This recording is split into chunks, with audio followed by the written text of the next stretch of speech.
ETF index mutual funds నేర్చుకుని stock మార్కెట్లో రాణించాలనుకుంటున్నారా? వెంటనే ఈ నెంబర్కి కాల్ చేయండి.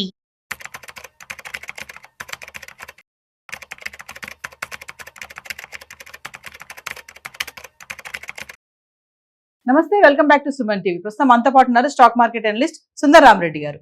నమస్తే సార్. నమస్తే మ్యామ్. సార్, ఇప్పుడు పర్ యానం 70 లక్షలు వస్తున్నా కూడా ఇంకా మిడిల్ క్లాస్ మెన్ కేటగిరీలో ఎందుకు ఉంటున్నారు? అంటే రీజన్ ఏంటి అంటే అసలు ఏం చెప్తారు మీరు? రీసెంట్గా నేను చూసానండి టైమ్స్ ఆఫ్ ఇండియాలో ఆర్టికల్స్. అంటే ఢిల్లీలో ఒక అతను ఇయర్లీ 70 లక్షల ప్యాకేజ్ ఉన్న అతను గోడు వివరించుకుంటూ లింక్డ్ఇన్లో పోస్ట్ పెట్టాడు అనమాట.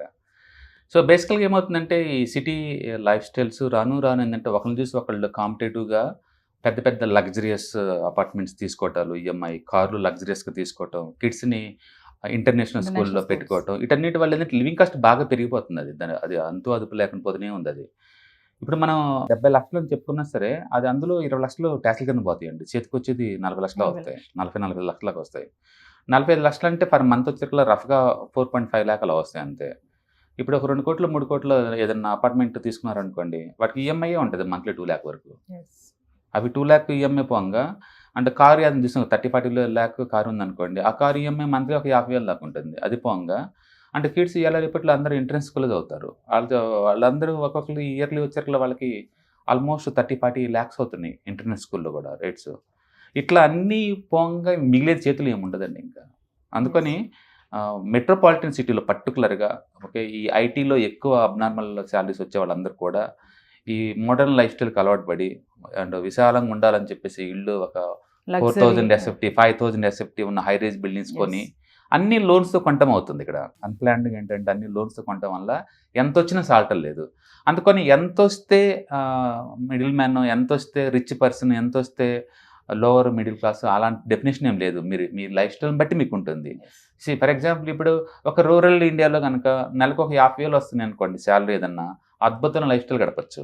అంటే స్కూల్స్ నార్మల్గా స్కూల్ వేసారనుకోండి ఇయర్లీ 1 లాక్తో అయిపోతుంది. లేదా గవర్నమెంట్ స్కూల్ అయితే అది కూడా లేదు, టోటల్లీ ఫ్రీగా ఉంటుంది. ఓన్ హౌస్లో ఉండే పల్లెటూరు వాళ్ళకి 50,000 అంటే లగ్జరీస్గా బతకచ్చు. అండ్ మీరన్నట్టు మెట్రోపాలిటన్ సిటీస్లో ఉండి కిడ్స్ని ఇంటర్నేషనల్ స్కూల్లో చదివించుకుంటూ పెద్ద పెద్ద హై రేంజ్ బిల్డింగ్స్లో లోన్ తీసుకుని ఇల్లు కట్టారనుకోండి 70 లక్షలే కాదు, ఈవెన్ ఇయర్లీ ₹1,00,00,000 వచ్చినా సరే అది ఉంటుంది. చెప్పేవాళ్ళు కూడా ఈ ప్యాకేజ్ అంటే ప్రయాణం చొప్పున చెప్తారు.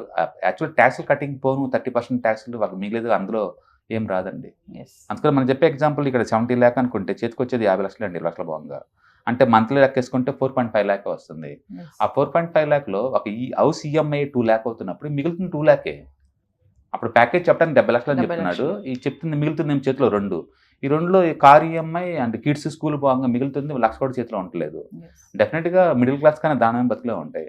అందుకని ఎవరైనా సరే మీకు ఎంత వస్తుంది కాదండి, అందులో ఎంత సేవ్ చేస్తున్నారు అనేది చాలా ఇంపార్టెంట్. అంటే మన లైఫ్ స్టైల్స్ ఎంత కంట్రోల్గా ఉంచుకోవటం చాలా ఇంపార్టెంట్. అంటే ఇవాళ రేపట్లో అన్ని చోట్ల లివింగ్ కాస్ట్ అయితే పెరుగుతున్నమాట నిజం. అందుకని ఇంత ముందులాగా నెలకు 1 లాక్ వస్తే మంచి లైఫ్ స్టైల్ అంటానికి ఏం లేదు. సిటీలో అయితే పర్టికులర్గా లివింగ్ కాస్ట్ అయితే పెరిగింది, అది ఒప్పుకోవాలి. కాబట్టి ఈ ఎగ్జాంపుల్లో మనం చెప్పుకున్న దాంట్లో 70 లక్షలు అనేది అది టూ మచ్. అంత వచ్చినా సరే మిడిల్ క్లాస్ స్టిల్ ఇంకా మిడిల్ క్లాస్ అనుకోండి, మరి ఎంత సంపాదిస్తే కొట్టేసి అవ్వాలి. Got it. అందుకని లైఫ్ స్టైల్ కాస్ట్ని కొంచెం అదుపులో ఉంచుకోవాలండి. మీరు నిజంగా ఫైనాన్షియల్ కాన్షియస్గా అనుకుంటే నిజంగా 70 లక్షలు వచ్చే వాళ్ళు ఈవెన్ ఢిల్లీలో కూర్చున్నా సరే కిడ్స్ని నార్మల్ స్కూల్లో చదివించుకుంటూ, నార్మల్ ప్రొఫెషనల్ స్కూల్లో చదివించుకుంటూ అంటే చిన్న ఇల్లు తీసుకుంటే కనుక బాగానే ఉంటుంది. వాళ్ళు ప్రాపర్గా ప్లాన్ చేసుకుంటే కనుక మంచి వెల్త్ క్రియేట్ చేసుకోవచ్చు అండి అంత అమౌంట్. ఎందుకంటే ఇవాళ రేపట్లో ఈవెన్ ఒక 30 లాక్ ఒక 1 ఇయర్లో వచ్చే అమౌంట్లో ఒక 30 లాక్ దాచుకుంటే 30 ఇయర్స్ తర్వాత అదే 30-40 కోట్లు అవుతుందండి. ఈవెన్ మన 15-20% కాంపౌండ్ అవుతున్నా సరే.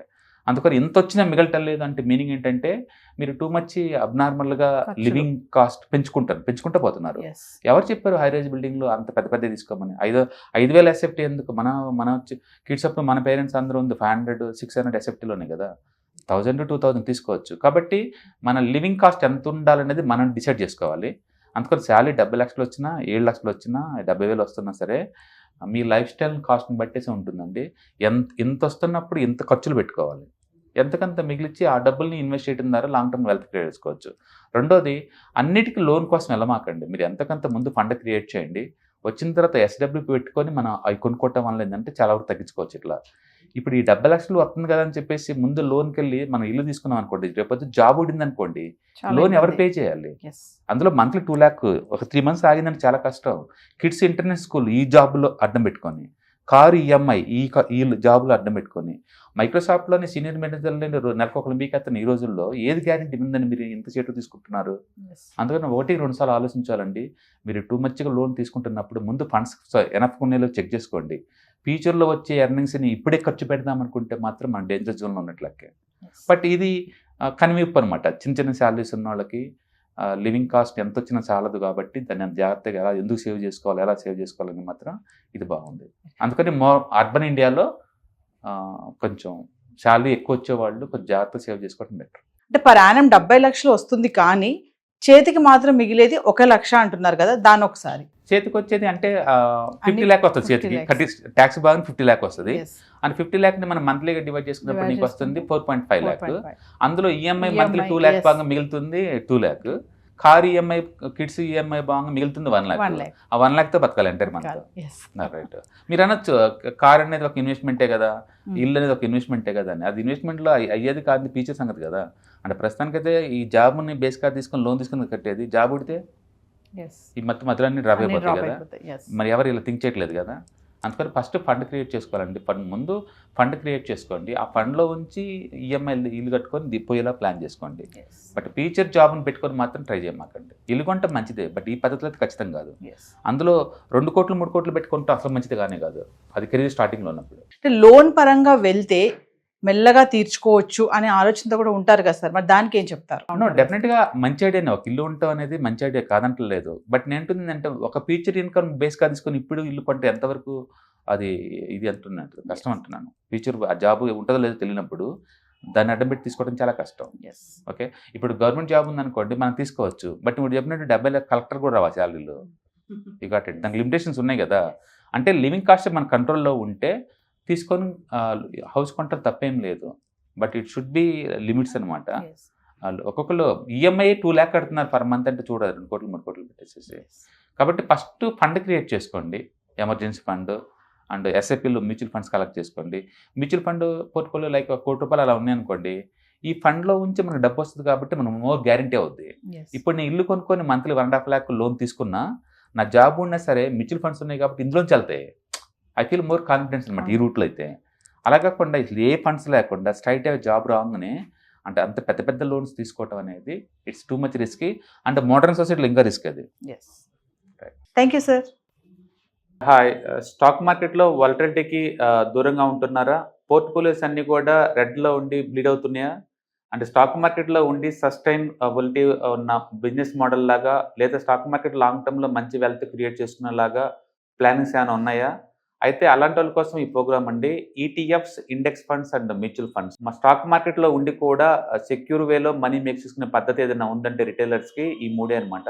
దీంట్లో కాంప్రహెన్సివ్గా మీకు ట్రైనింగ్ అండ్ గైడెన్స్ జరుగుతుంది. అండ్ వీకెండ్స్లో జరిగే ఈ ప్రోగ్రామ్లో అటెండ్ అవడం ద్వారా ETFs, index funds and mutual ఫండ్స్లో మీ నాలెడ్జ్ పెంచుకోండి. మీ పోర్ట్ఫోలియో మీరే మెయింటైన్ చేయడం ద్వారా ఇయర్లీ యావరేజ్ మీద 20 to 30% మనీ మేక్ చేసుకోండి. All the best. Thank you.